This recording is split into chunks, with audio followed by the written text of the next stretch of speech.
Bienvenidos. Vamos ahora a estudiar la relación que existe entre la carga distribuida, la fuerza cortante y el momento flector. Estas son unas relaciones que necesitamos para hacer un poco más fácil la tarea de obtener los diagramas correspondientes. Bien, relación entre W de X, V de X y M de X. Ya sabemos que M es el momento flector, V es la fuerza cortante y W de X es la nomenclatura que vamos a utilizar para la carga distribuida. Se tiene la siguiente viga sometida a la carga distribuida W de X. Fíjense que la carga distribuida está apuntando hacia arriba. Eso es importante para esta demostración. No está hacia abajo como uno normalmente lo ve en muchos de los problemas. Vamos a hacer un corte con dos planos aquí, y esos planos están separados a una distancia delta X, una distancia muy pequeña entre sí. Al hacer el diagrama de cuerpo libre del corte, aparece el momento, la carga cortante, son las solicitaciones internas del lado izquierdo. Del lado derecho también aparece una carga y un momento, pero fíjense que son diferentes.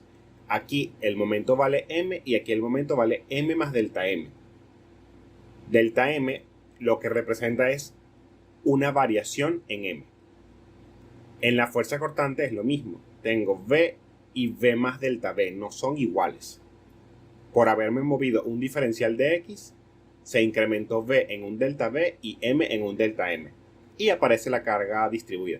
Fíjense que no estoy dibujando la fuerza axial porque realmente no es necesario. Aquí no hay ninguna fuerza axial, ninguna fuerza horizontal, por lo que cualquier sumatoria de fuerzas en X igual... cualquier equilibrio en el eje X de fuerzas me va a dar que las fuerzas valen 0. Por eso es que aquí no agregué ninguna reacción horizontal. Hacemos sumatoria de fuerzas en Y igual a 0. V menos V más delta V más W de X delta X es igual a 0. Fíjense que la carga distribuida, por simplicidad, dije que si delta X es muy pequeño, podemos pensar que esta recta realmente se aproxima a una horizontal. Entonces la carga distribuida la podemos calcular como omega de X, que es la altura, por la base, que es delta X. V se cancela con V, este delta V queda negativo, lo paso para el otro lado y queda entonces que delta V es igual a omega de X de X. Paso el delta X dividiendo y obtengo el límite cuando delta X tiende a 0. Eso es, la derivada de V respecto de X es igual a omega de X. Este es el primer resultado interesante. Eso lo que quiere decir es que la derivada de la fuerza cortante respecto a X va a ser igual a la carga distribuida, a la función de la carga distribuida sobre la viga. Fíjense que la carga distribuida está hacia arriba, ya lo mencioné, y aquí está dando positivo. Si la carga distribuida hubiera estado apuntando hacia abajo, aquí hubiera dado un signo menos. Bien, vamos a volver a pasar este diferencial de X hacia la derecha y vamos a integrar ambos lados, quedando entonces que delta V va a ser igual a la integral de omega de X, es decir, un cambio en la fuerza cortante va a ser igual a la integral de la carga distribuida en función de X. Si yo integro desde acá hasta acá, voy a obtener el cambio en la fuerza cortante desde este primer punto hasta este último punto. Eso es lo que significa esta ecuación.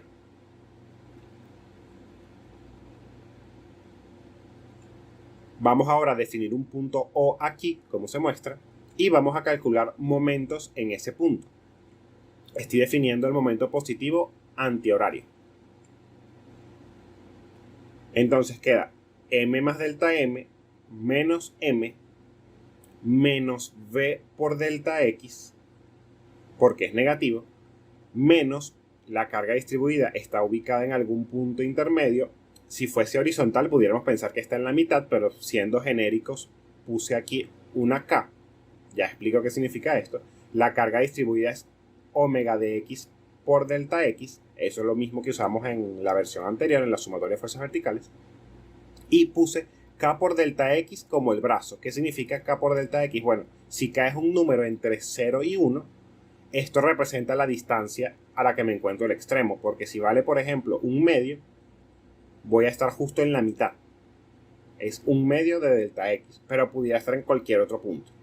realmente ya vamos a ver que no importa mucho.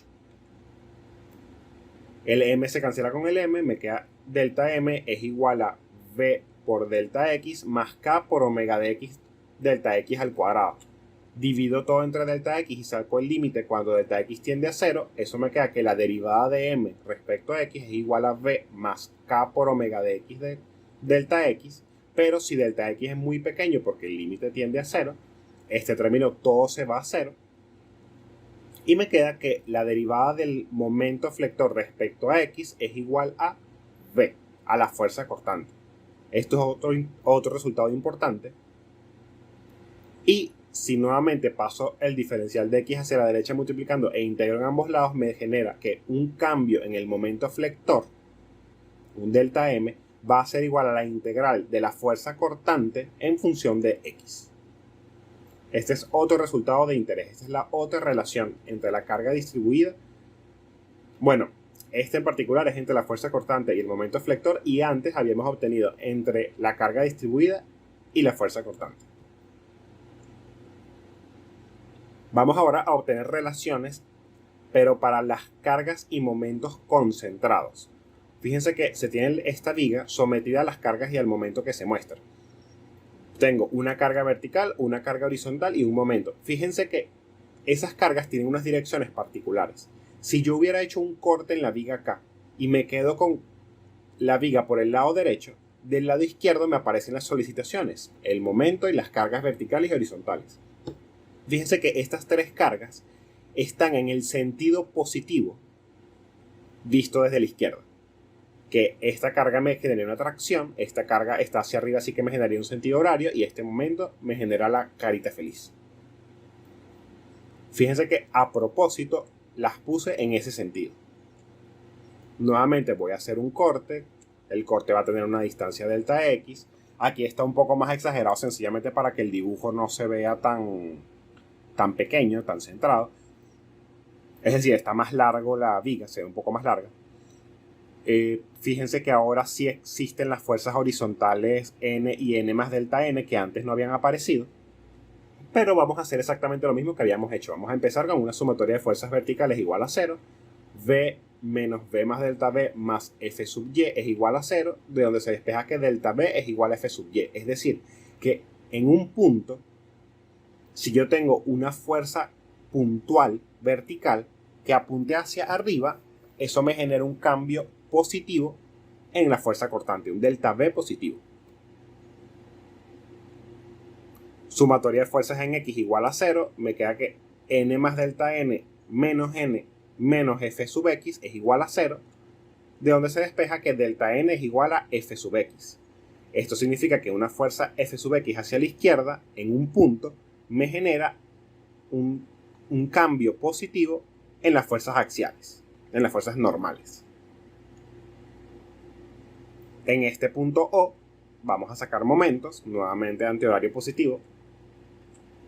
Entonces queda que m más delta m menos m sub 0 menos v por delta x, hasta ahora prácticamente todo ha sido igual excepto ese término, menos f sub y por k por delta x. Está acá el mismo principio de la fuerza distribuida, realmente no tiene por qué estar aplicado justo en la mitad, igual a 0, donde despejamos delta m, que va a ser m sub 0 más, sacando factor común delta x, v más k por f sub y, pero pensando que delta x es muy pequeño, o obteniendo el límite cuando delta x tiende a 0, me queda que delta m es igual a m sub 0.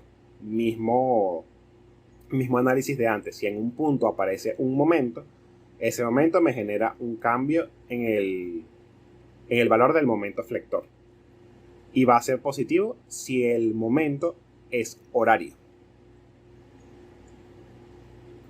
Este es un resumen de todas las relaciones interesantes que hemos hallado. Estas relaciones nos van a permitir hacer los diagramas un poco más fácil. Ya cuando veamos problemas vamos a ver cómo se utiliza esto. Muchas gracias.